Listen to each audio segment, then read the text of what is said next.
Sure, let's start. So, can you tell me something about yourself? Yes, sir. तेज बोलना. Hello, sir. My name is Aman and I am from Hisar, Haryana. Okay. I have done my graduation from Guru Jambir Civil University, Hisar, in Bachelor of Arts. And I have done 1 year certified web development program course from Dhurina, from Code Powered by Dhurina, Hisar. Okay. I have too much interest in how to websites make, what is the use of websites, because in my childhood I think कि जो हम websites बनाते हैं वो work कैसे करती है, जो लिंक क्रिएट करते हैं, लिंक पे जाते हैं, कैसे जाते हैं. Okay. तो मैं इस लाइन में चला गया after graduation. So, what is your basic skills that you know in coding? Yes sir, I know many skills. I am good in HTML, CSS, Tailwind CSS, JavaScript. I also know React, Node.js. Okay, and I very have good. worked on Now mobile. let's start with HTML. So, can you tell me what is HTML? Yes sir. Okay, tell me. HTML is an hypertext markup language. Okay. Basically भी किसी भी website का structure बनाने के लिए हम HTML का use करते हैं. Okay. So, can you tell me something about paragraph tag? Paragraph tag किस लिए यूज किया जाता है? Yes, sir. हम कोई भी वेबसाइट जब क्रिएट करते हैं तो हम उसमें अगर हमें लॉन्ग टैग देना हो, पैराग्राफ एक टैग है, एक एलिमेंट कहते हैं, उसके बीच में हम जो भी लिखेंगे ना वो हमारी वेबसाइट पे हमें विजिबल हो जाएगा, चाहे लॉन्ग हो चाहे शॉर्ट हो. Okay. Can you tell me what is difference between paragraph tag and span tag? Yes sir. Paragraph tag basically used for a long text, Okay. long sentences. Okay. And span tag basically used for short text, short sentences. Okay. Basically we use paragraph tag for a heading Okay. and span for subheading. Okay. Now tell me, basically आपको अगर CSS use करना है तो कितने type से आप एक CSS को यूज कर सकते हैं? बेसिकली सर CSS 3 टाइप की होती है, एक्सटर्नल, इंटरनल और inline CSS. Okay. External CSS को हमें यूज़ कर रहे हैं तो हमें जिस फाइल में हम वर्क कर रहे हैं और HTML CSS दूसरी फाइल में लिखी जाती है, तो उसे कनेक्ट कर रहे हैं हमें ऊपर लिंक करना पड़ता है एक्सटर्नल CSS को. Okay. और इंटरनल CSS स्टाइल के अंदर उसी फाइल में लिखी जाती है, Okay. बॉडी से ऊपर. ठीक और है. इनलाइन CSS जो हम कोई भी वो लिख रहे हैं टैग वगैरह, हम उसमें यूज़ करना है तो इनलाइन लिखी जाती है. ठीक है. Can you tell me what is difference between actually HTML elements and HTML tags?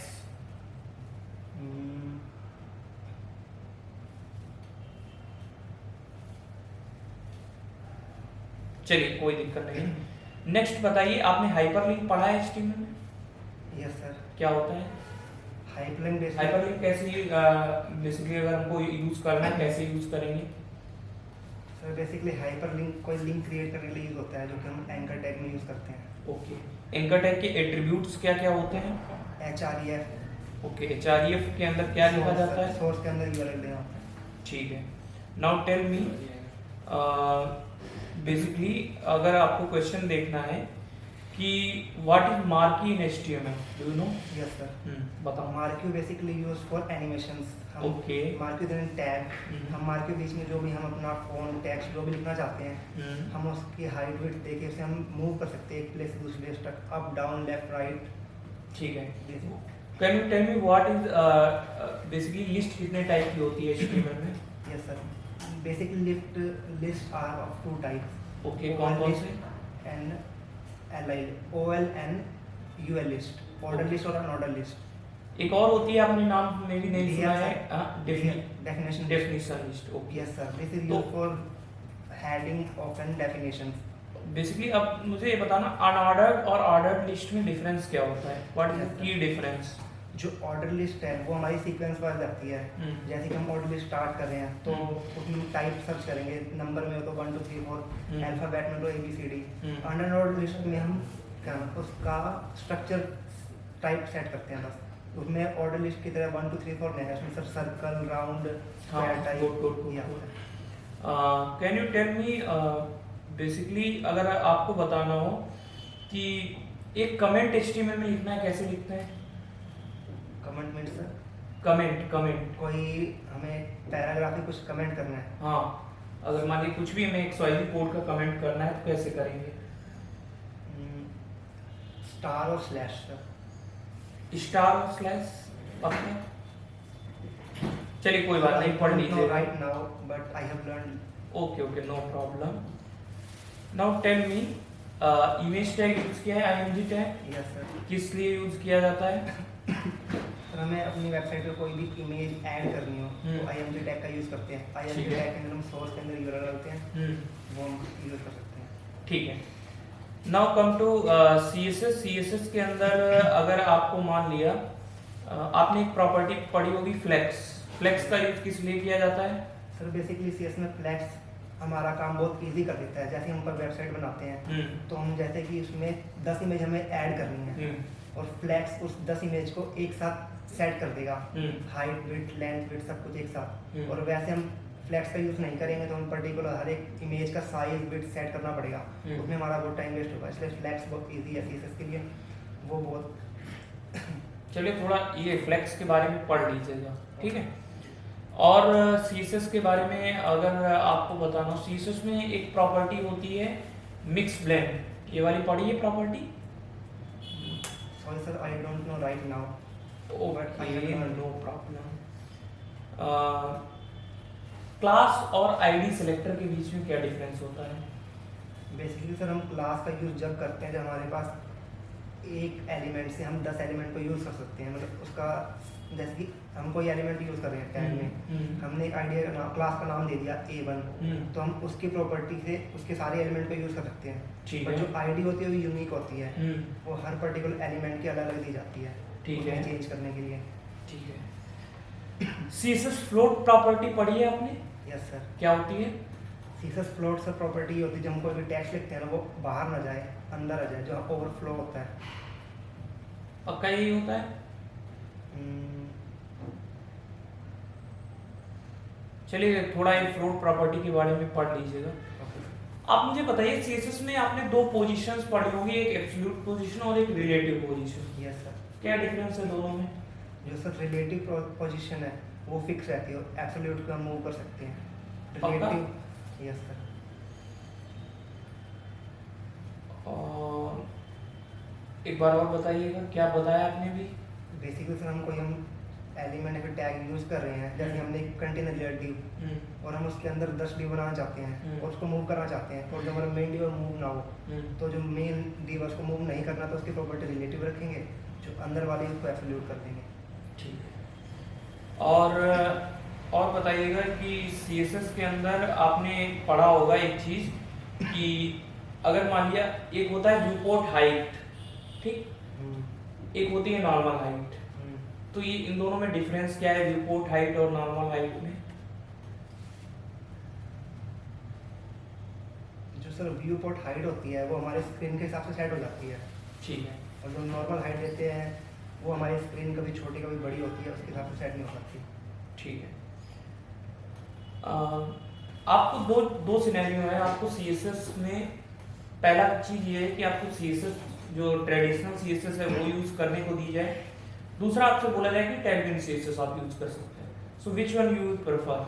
Sir I prefer to Tailwind CSS। Okay, why? Because sir it is easy to use, ये हम इनलाइन यूज करते हैं। ठीक है। और सबसे बड़ी बात इसकी ये है कि हमें कोई वेबसाइट अगर रिस्पॉन्सिव बनानी है तो इनलाइन इसकी मदद से आराम हो जाए, हमें कोई क्वेरी वगैरह लिखने की नीड नहीं है। एक CSS के अंदर प्रॉपर्टी होती है ओपेसिटी, यस सर। पढ़िए यस सर। क्या होती है? बेसिकली ओपेसिटी यूज फॉर कोई भी इमेज हो, टैग हो, कुछ भी टेक्स्ट हो, उसकी ब्राइटनेस को कम ज़्यादा करने के लिए हम ओपेसिटी नेगेटिव में रखेंगे या फिर कम रखेंगे, जैसे 50 है नीचे, तो हमारी जो इमेज है टैग है उसका कलर एकदम लाइट हो जाएगा। और ऊपर रखेंगे ओपेसिटी किस वैल्यू के बीच में प्रोवाइड करते हैं? 0 to 100। 0 to 100? Are you sure? Opacity जो हम माइनस में रखेंगे, ओपेसिटी माइनस में भी दी जाती है। ओपेसिटी चलिए पढ़ लीजिएगा, कोई दिक्कत नहीं है, इसे थोड़ा सा गौर कर लीजिएगा। और आप बता दीजिए जेड इंडेक्स के बारे में कुछ पढ़ा है? Yes sir. बताएं। सर Z इंडेक्स प्रॉपर्टी हम यूज़ तब करते हैं जब हमें एक एलिमेंट के ऊपर दूसरा एलिमेंट यूज़ करना होता है। जैसे कि लाइक स्टॉप वॉच और वॉच। ठीक है। हमारी जो सुई है हम कौन सी ऊपर रखना चाहते हैं, कौन सी उसके नीचे, कौन सी उसके नीचे, तो जेड एंड प्रॉपर्टी ऐसे सेट करते हैं। जो नीचे रखना है वो 0 और माइनस में जो ऊपर रखना है 1 2। ठीक है। जावास्क्रिप्ट के बारे में क्या क्या जानते हैं? Sir JavaScript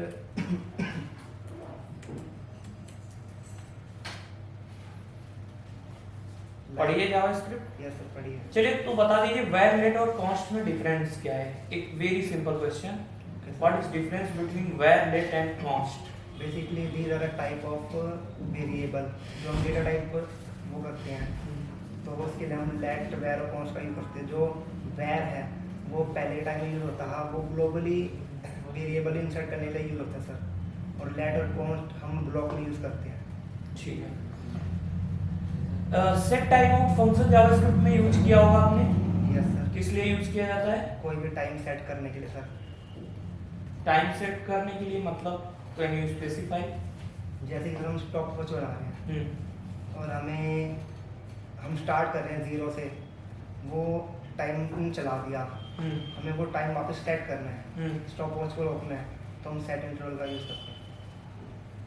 set interval? Set time out sorry, set interval is used for. चलिए अब इसी पे क्वेश्चन बता दीजिए, सेट टाइम आउट और सेट इंटरवल में फर्क क्या होता है? सर सेट टाइम आउट में हमें टाइम सेट करना होता है और सेट इंटरवल चलता रहता है, हम उसमें रैंडम मतलब बिना स्टॉप किए नहीं रुके, और सेट इंटरवल स्टॉपिंग के लिए काम आता है। Set time out. ठीक है। क्लोजर क्या होता है जावास्क्रिप्ट में? क्लोजर सर, क्लोजर एक टाइप से फंक्शन है जो कि अपने चाइल्ड के फंक्शन को यूज कर सकता है, नहीं चाइल्ड अपने पेरेंट्स के फंक्शन को यूज कर सकता है। यूज करने का सेंस क्या है, मतलब can you specify more? Yes sir, closure function basically sir कैसे बताऊं? चलिए पढ़ लीजिएगा, कोई दिक्कत नहीं। फंक्शन डिक्लेरेशन और फंक्शन एक्सप्रेशन में क्या डिफरेंस होता है? Sir I don't know right now. कोई दिक्कत नहीं। अच्छा एक चीज सिंपल जावास्क्रिप्ट का क्वेश्चन बताइएगा, डबल इक्वल टू और ट्रिपल इक्वल टू में क्या डिफरेंस है? सर डबल इक्वल टू हम यूज़ करते हैं जब हमें किसी चीज़ को किसी से कंपेयर करना होता है, ठीक है। और ट्रिपल इक्वल टू का यूज़ तब करते हैं जब हमें उसका डेटा टाइप भी कंपेयर करना होता है कि स्ट्रिंग है, बूलियन है। समझ गए।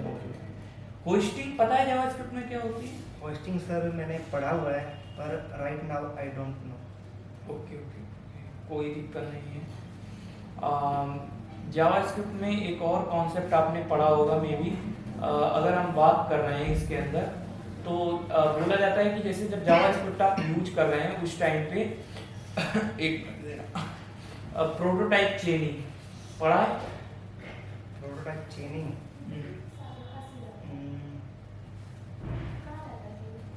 चलो छोड़ो, ये छोड़ते हैं। हायर ऑर्डर फंक्शन पढ़ा है? पढ़ा हुआ है सर मैंने। बेसिकली मैंने ये जावास्क्रिप्ट बहुत टाइम पहले करी थी, मेरे को यूज़ करनी आती है पर थ्योरेटिकल मेरे को थोड़ा इस पर वर्क नहीं है। Okay no problem. Tell me IIFE आता है? इफी क्या होता है? इफी सर, हाँ इफी सर बेसिकली हम कोई भी मॉड्यूल बनाते हैं तो जो भी बनाते हैं वो इफी के अंदर होता है हमारा फाइल का।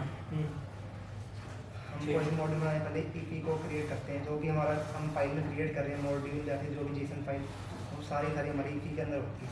ठीक है। Can you tell me basically JavaScript के अंदर प्रॉमिस क्या होता है?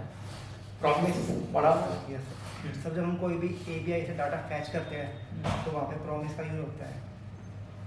प्रॉमिस का यूज होता है, कैसे होता है? जैसे कि सर हम कोई भी हम डेटा कहीं और से लाना चाहते हैं तो वो एपीआई फैचिंग के थ्रू होता है। उसमें हमारा पहले जो हम किसी आराम से टेक योर टाइम।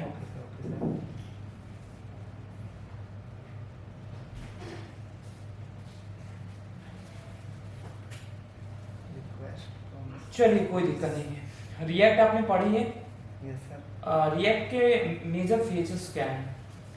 बेसिकली हम रिएक्ट को यूज करते हैं रीयूजेबिलिटी से बचाने के लिए, रीयूजेबिलिटी करने के लिए। ओके, जैसे हम सब जावास्क्रिप्ट है या फिर कोई भी हम HTML CSS यूज़ करते हैं, उसमें हम कोई भी हमने एक पेज बना लिया, अब हम उस पेज को रिएक्ट के थ्रू उस पेज को 10 बार कॉल करके रीरेंडर कर सकते हैं। ठीक है।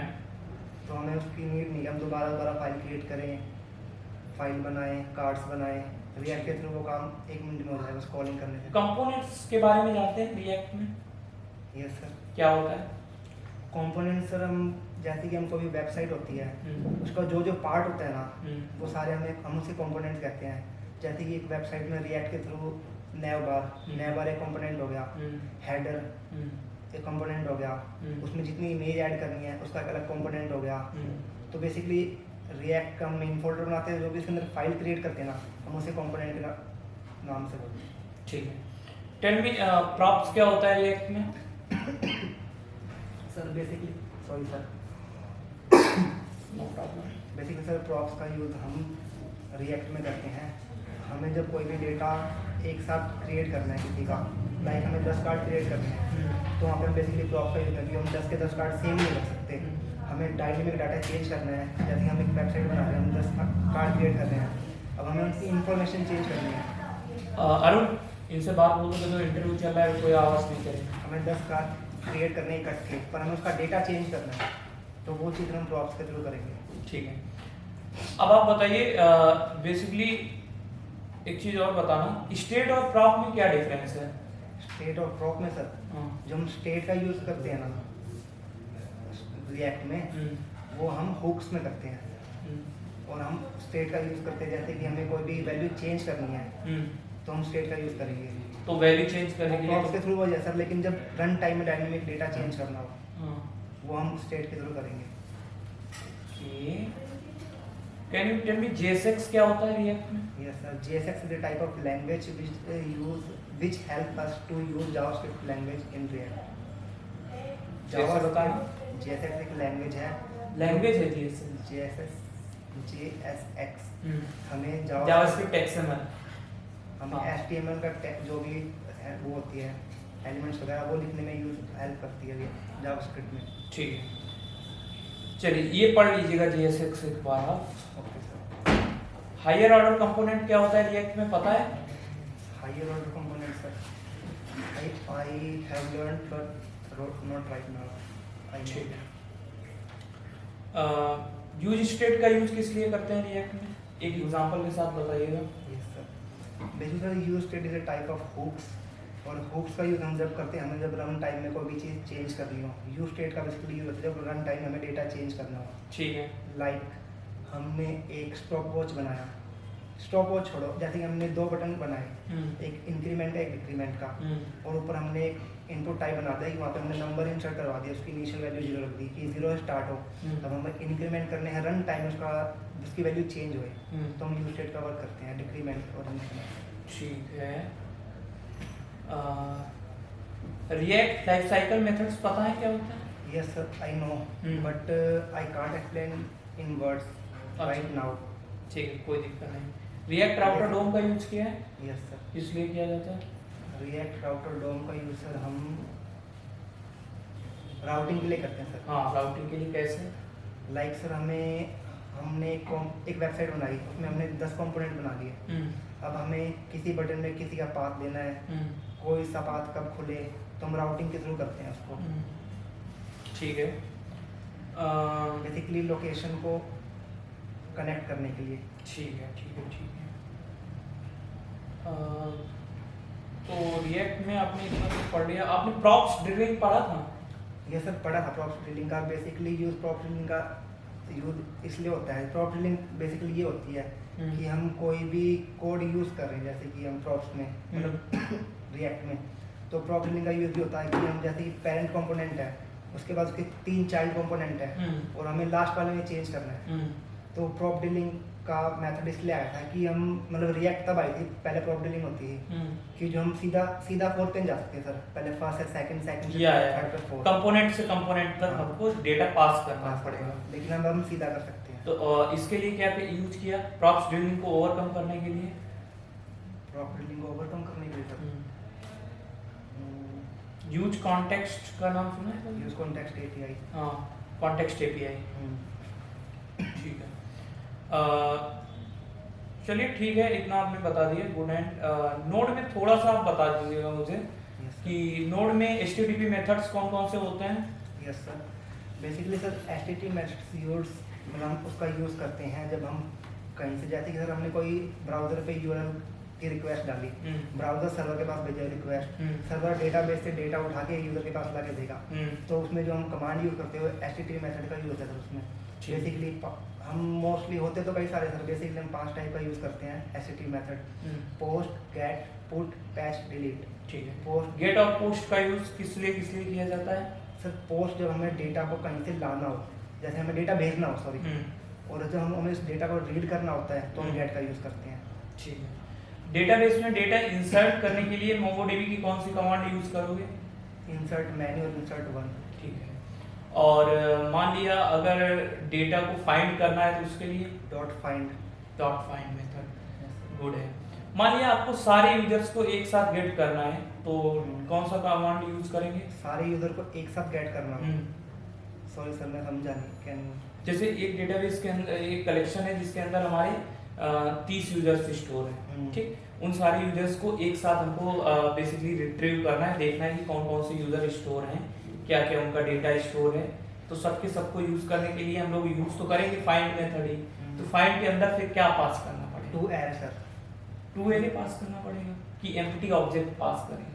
हम एम्प्टी ऑब्जेक्ट वैसे नीचे अगर हम सभी को फाइंड करना चाहे तो एरे के अंदर उसको डाल देंगे। ठीक, तो अब मुझे ये बताना कि जैसे अगर हम लोग डेटाबेस के अंदर एग्रीगेशन पाइपलाइन आपने पढ़ा होगा, यस सर, थोड़ा बहुत आइडिया है किस लिए यूज की जाती है? यस सर, बताएं। तो एग्रीगेशन पाइपलाइन का यूज हम बेसिकली मेनली 4 टाइप की एग्रीगेशन पाइपलाइन होती है। पहला लुकअप मेथड, ठीक है, दूसरा अनवाइंड, हाँ, तीसरा मैच और चौथा group. Good, very unwind method का यूज करते हैं जब 2 एलिमेंट का डेटा हम किसी तीसरे एलिमेंट में स्टोर करवा रहे हैं। 2 एलिमेंट लाइक सर हम पहले दो जो कलेक्शन दो कलेक्शन का डेटा तीसरे इसमें ऐड करवा रहे हैं। अनवाइंड का जब हमें वो डेटा देखना होता है, वो हमने स्टोर करा दिया, वो हमें एक ऑब्जेक्ट के फॉर्म में दिखेगा सर। ठीक है, हमें अब मुझे ये बताना, चलिए ठीक है, वेरी गुड। Node.js के अंदर आपने पढ़ा होगा मे बी, जो ये हमारे एक स्टेटस कोड नाम की चीज होती है। स्टेटस कोड सर, हाँ, 200 है, 400 है, 500 यस सर, है, यस सर, यस किस लिए यूज किए जाते हैं? सर हम कोई भी हम सर्वर पे कुछ चला रहे हैं, बेसिकली हमें कोई एरर आती हो और सक्सेसफुल रन हो जाते हो, तो जो हम वहाँ पे चलाते हैं ना वहाँ पे, तो यहाँ पे हमें ये हम सर ट्राई कैच और उसके अंदर डालते हैं हम कि हमारा एरर है तो 404 नोट फाइंड हो 404 आ जाए, और सक्सेसफुली हो तो 201 आ जाए, ऐसे sir. I know it but not right now. चलिए ठीक है, गुड है। तो थोड़ा आप अपनी बेसिकली आपको ठीक ठाक आ रहा है, थोड़ा बहुत आपको काम करने की नीड है, तो ट्राई करिए जितना ज़्यादा आप अपनी स्किल्स को प्रेसअप कर सकते हैं, प्रेसअप करिए। और बाकी गुड है आपके मेरे रिस्पॉन्स मेरे साइड से, और सीखते रहिए। Thank you so much, have a nice day, take care. Thank you.